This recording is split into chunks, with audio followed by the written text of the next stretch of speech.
Welcome to the Deep Dive, the place where we take your sources and really unpack the most important insights and knowledge nuggets just for you. That's right.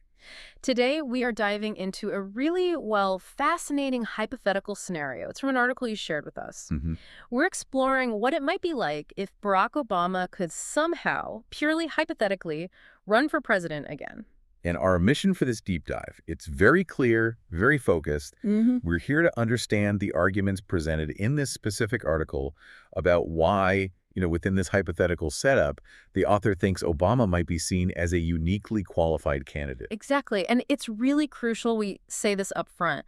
We are simply exploring the source's perspective. We're looking Yeah. at the case it builds. We're not endorsing any viewpoint ourselves. Absolutely. Just analyzing the source. The article we're focusing on, it's titled Obama as the Ideal Hypothetical Candidate. And it digs into several key areas, what it frames as his legacy, his experience, his connection with people, and his vision. So we're going to walk through the main arguments the article makes, see how it constructs its case. Yeah, and the author sets the stage pretty clearly. They acknowledge the constitutional reality, a third term, it's not possible. Right. Obvious constraint. But the article uses this what-if scenario as a kind of lens, doesn't it? Mm. To evaluate his qualifications and legacy against, well, the challenges we see today. Okay, let's unpack where the article starts then. It kicks on by looking at what it calls a legacy of hope and change. hmm And in exploring that legacy, Hmm. the article highlights his historical significance, being the first African-American president. Yeah, that's a huge point it makes. And it notes how his message of hope, change, inclusion, how that resonated really widely. Yeah. It points to his two terms, 2009 to 2017, and emphasizes how he came in facing a major economic crisis. Huge crisis. And in the article's view, managed to recover the economy. It cites specific things like a robust stimulus plan, the auto industry rescue, Right, the bailout. and pushing through the healthcare reform. So the source frames those specific policies as key parts of that legacy.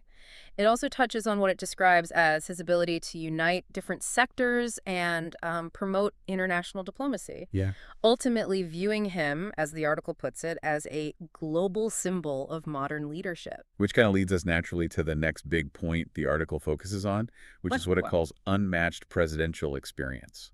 Well, that makes a lot of sense, doesn't it? I mean, he served 2 full terms. The article seems to see this as a particularly rare credential. Yeah, it definitely does. Mhm. And the author argues that, during those 8 years, he developed these uh, unparalleled political, diplomatic, and administrative skills. Okay. The article points to how he handled international conflicts, navigated big legislative efforts like the Affordable Care Act, or Obamacare as it's often called, Mm.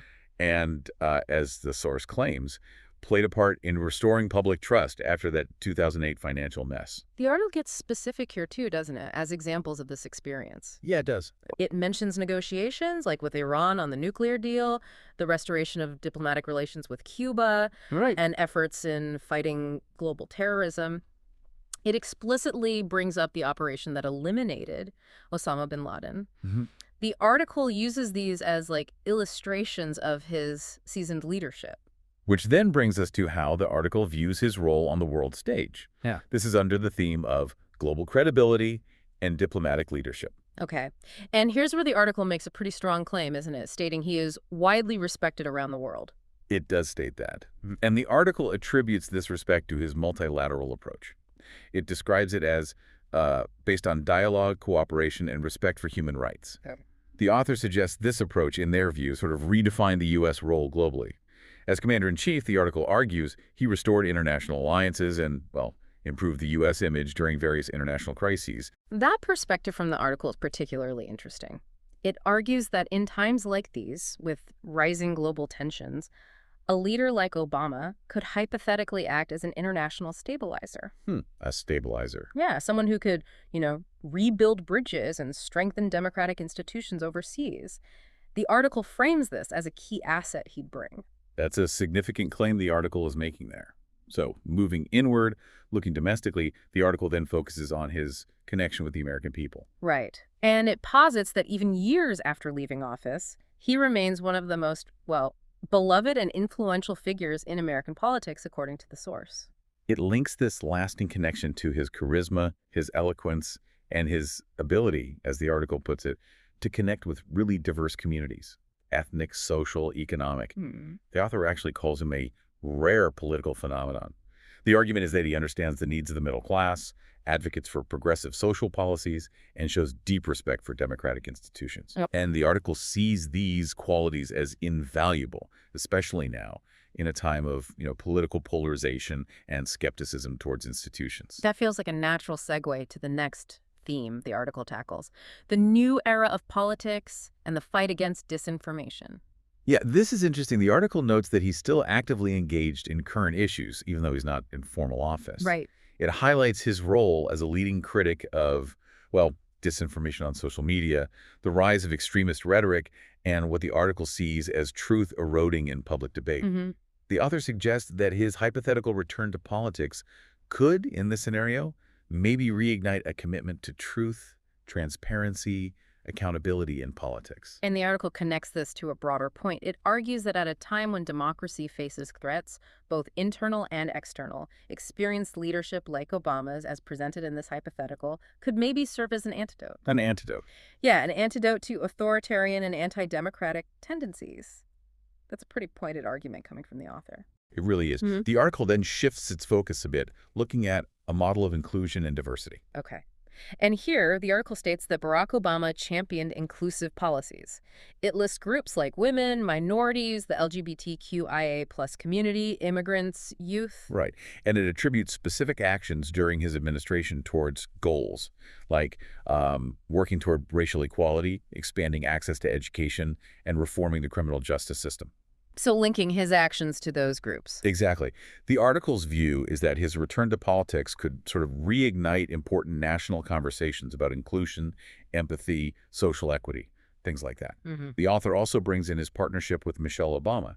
It sees that as symbolizing unity, commitment, family values that resonate with many voters.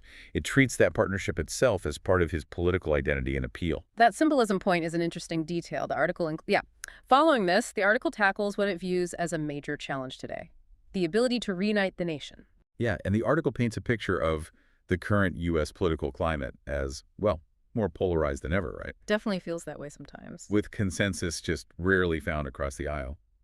The author argues that during his presidency, Obama showed an ability to engage with both sides, to seek collaborative solutions, even when things were really challenging. And the article posits that his core message, that one America message, has the potential, in this hypothetical scenario the source presents, to help reunify the nation, maybe restore faith in institutions, encourage civic engagement, especially among, young or disillusioned voters. Right. The article really sees that message as a potentially powerful tool for unity.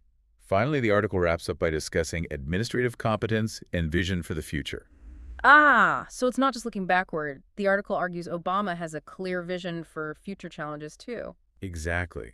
The author points to his advocacy for combating climate change, investing in clean tech, pushing for ethical regulation of AI. Oh, interesting. AI regulation. Yeah, and expanding access to healthcare and education as evidence of this forward-looking vision. Okay. The article concludes this section, and really its overall case, by stating that this combination, extensive past experience plus a forward-looking mindset, makes him, in the article's specific view, a singular leader, uniquely suited for this point in history. Wow. Okay.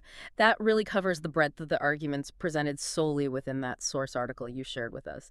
It definitely lays out a detailed case for why, in this specific hypothetical world where he could run again, the author sees him as a particularly qualified candidate. It certainly does. It systematically builds its case, highlighting very specific aspects of his time in office and, his continued public life. So, thinking about how this article frames everything, what does its perspective highlight about the kinds of qualities or experiences or challenges that voters or maybe political analysts might consider important when evaluating any potential leader today?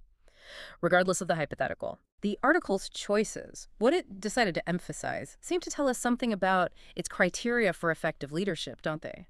That's a really great point to think about. The article, as it wraps up, it emphasizes this idea of a leader who could potentially reignite hope and reaffirm democratic principles in what it sees as a divided nation. Right. So considering all the specific points raised in the source, his legacy, experience, connection, vision, the economy stuff, the foreign policy examples, connecting with diverse groups, tackling disinformation, his vision for the future, What does that combination, as presented by this article, tell you about the challenges facing American democracy right now and the specific kind of leadership this source suggests is needed to address them?